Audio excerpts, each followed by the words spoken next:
사랑하는 행복한 교회 성도 여러분, 이 영상을 보시는 하나님 나라의 귀한 자녀 여러분, 오늘은 2022년 11월 20일 거룩한 주일입니다.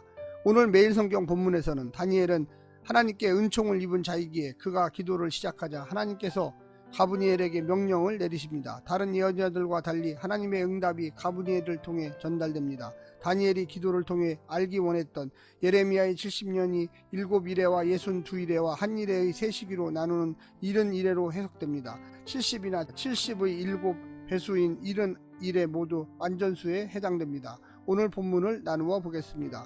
다니엘 9장 20절부터 21절, 다니엘에게 오는 가브니엘, 가브니엘의 등장 배경, 가브니엘의 도착, 22절부터 27절, 가브니엘의 고지, 가브니엘이 온 목적, 예레미야의 70년 해석. 오늘 본문 다니엘 9장 20절부터 27절의 말씀을 듣고 다시 오겠습니다.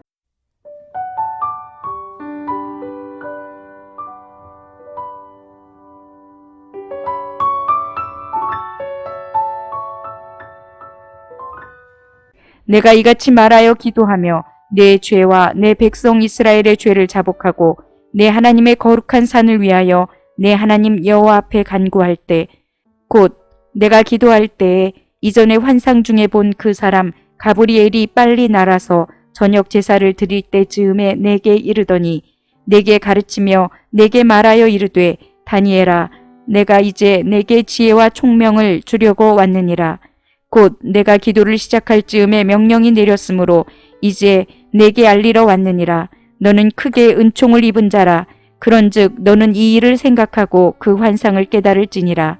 내 백성과 내 거룩한 성을 위하여 71회를 기한으로 정하였나니 허물이 그치며 죄가 끝나며 죄악이 용서되며 영원한 의가 드러나며 환상과 예언이 응하며 또 지극히 거룩한 이가 기름 부음을 받으리라. 그러므로 너는 깨달아 알지니라.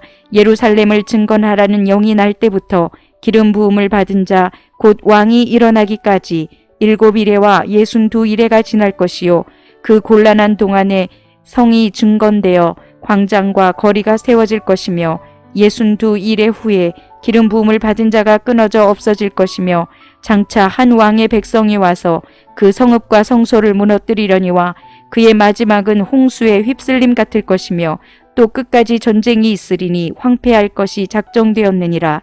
그가 장차 많은 사람들과 더불어 한 이레 동안의 언약을 굳게 맺고 그가 그 이레의 절반에 제사와 예물을 금지할 것이며 또 포악하여 가증한 것이 날개를 의지하여 설 것이며 또 이미 정한 종말까지 진노가 황폐하게 하는 자에게 쏟아지리라 하였느니라 하니라.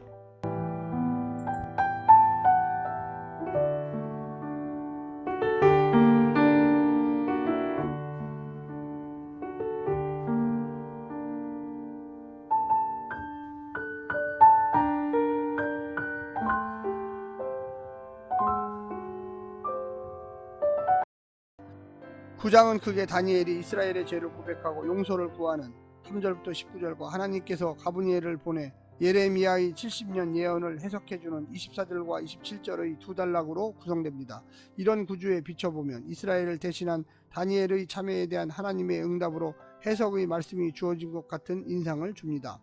하지만 이러한 이해는 다니엘의 신학에 일치하지 않습니다. 다니엘은 주전 2세기에 겪게 될 환난을 죄에 대한 하나님의 징벌로 언급하지 않습니다. 그것은 땅의 악한 세력이 기승을 부리기에 하나님께 신실한 자라면 피할 수 없는 믿음의 실현입니다. 마지막 한 이레의 주인공인 안티오코스 4세는 황폐하게 하는 자이지 하나님의 진노를 지평하는 도구가 아닙니다. 23절에 의하면 기도가 시작될 때에 가브니엘은 하나님으로부터 다니엘에게로 가서 알려주리라는 명을 받습니다. 70년의 해석이 죄의 고백에 대한 직접적 응답이 아님을 함축적으로 보여줍니다. 다니엘서는 경고하는 자들의 고난을 죄에 대한 하나님의 징벌로 보여지지 않고 악한 세상을 살아가는 신앙인의 의무로 받아들이도록 권면합니다.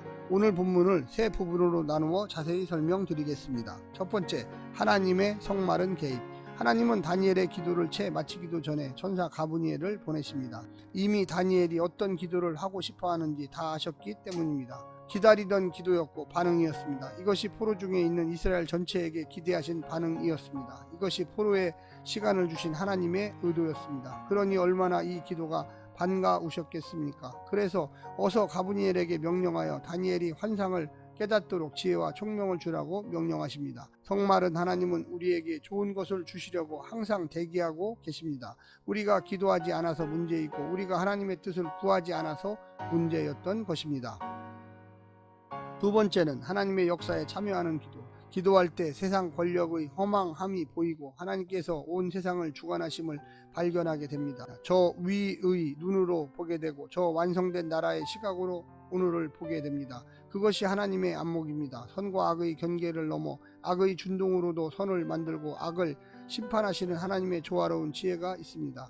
다른 사람들을 두려워하여 무엇을 행하는 것이 아니라 무엇을 하든지 하나님 앞에서 세상 역사 전체를 그 시간을 따라 주관하시는 하나님을 두려워해야만 합니다. 그럴 때 옳은 것은 옳다 하고 그른 것은 그르다 할 수 있는 용기가 생깁니다. 기도는 권력에 좌우되지 않고 세상을 이기는 힘입니다. 마지막 세 번째는 반드시 끝이 있는 악. 70일에는 악의 번성이 반드시 끝이 있음을 명확히 보여줍니다.